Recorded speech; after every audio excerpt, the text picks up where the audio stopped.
Innovation et territoire, c'est plus qu'un podcast, c'est un plaidoyer pour la transformation de l'industrie. Dans ce nouvel épisode, Mathieu Curat, cofondateur d'Optimistic, nous éclaire sur l'importance de démocratiser la donnée dans l'industrie pour en faire un outil au service de la performance. En quoi la data et la circulation de l'information sont au cœur de la transformation énergétique. Comment les données contribuent à l'augmentation des performances industrielles. Ou encore, quelles sont les clés pour intégrer facilement de la data auprès de ses équipes. Mathieu nous partage sa vision de la digitalisation de l'industrie. Innovation et territoire, un format proposé par Schneider Electric. Bonjour Mathieu. Bonjour Laurent.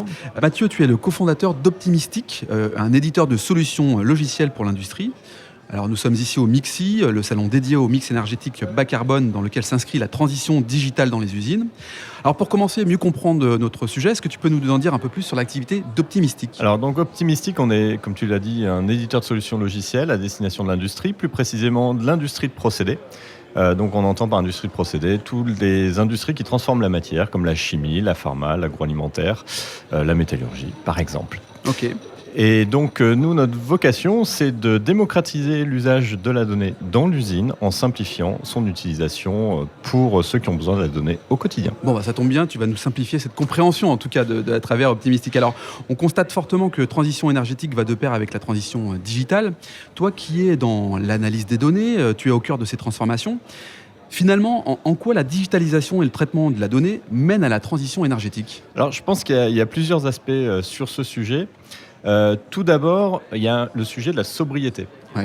La sobriété au niveau énergétique et également matière première, parce qu'il ne faut pas se leurrer, les deux sont critiques aujourd'hui.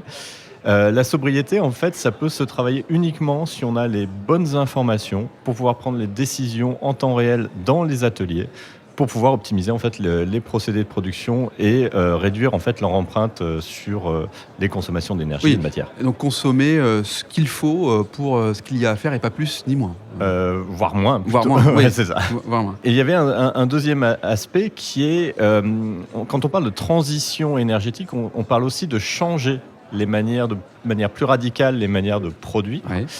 Et pour réussir à changer, ça veut dire qu'il faut innover dans les process de production. Et pour innover, il faut bien connaître ces procédés existants.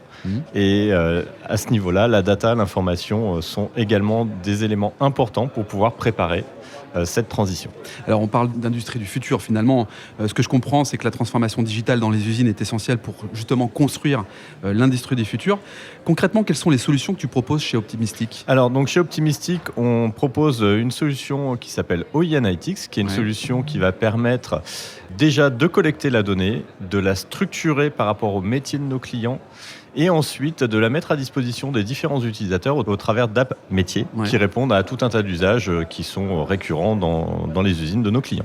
Alors, des solutions logicielles, donc, à destination de la collecte et du traitement de données.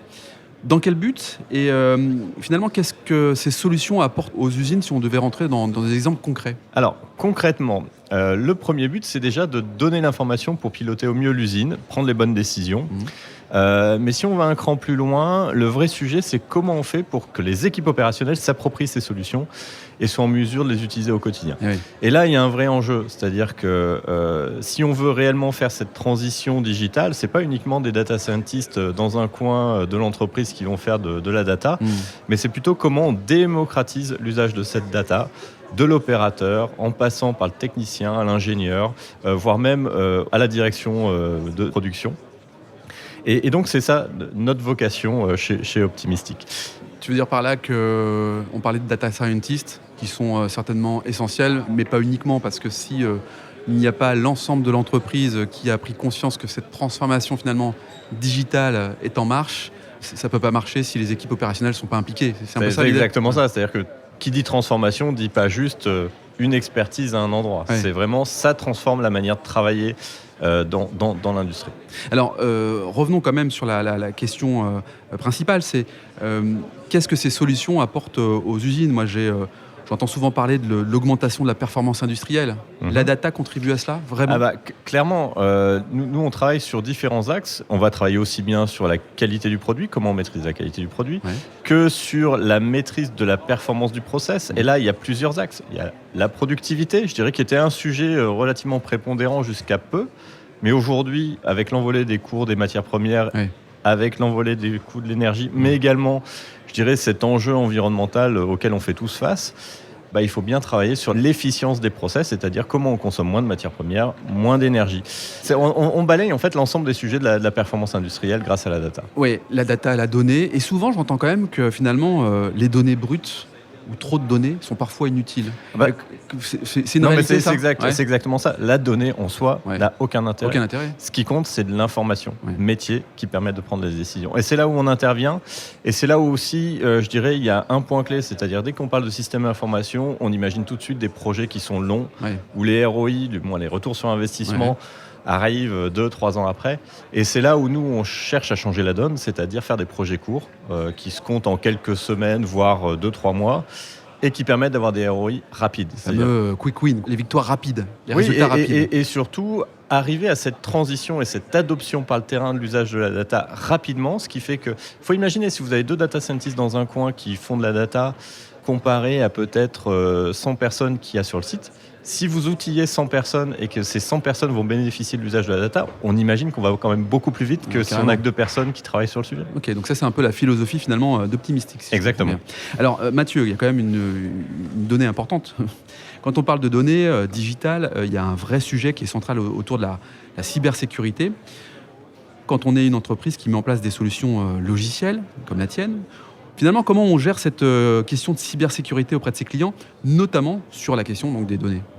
Alors, je dirais la cybersécurité, c'est un sujet comme la qualité, qui se travaille. Il faut de la méthode, il faut de la technique. Donc, qu'est-ce qu'on fait ? On met en place les bonnes pratiques. On travaille avec des sociétés externes qui nous auditent, de manière à avoir des tiers de confiance qui vont pouvoir fournir les certificats, etc., à nos clients pour les rassurer. Mais également, il y a un côté très important qui est comment on s'organise en interne avec des procédures.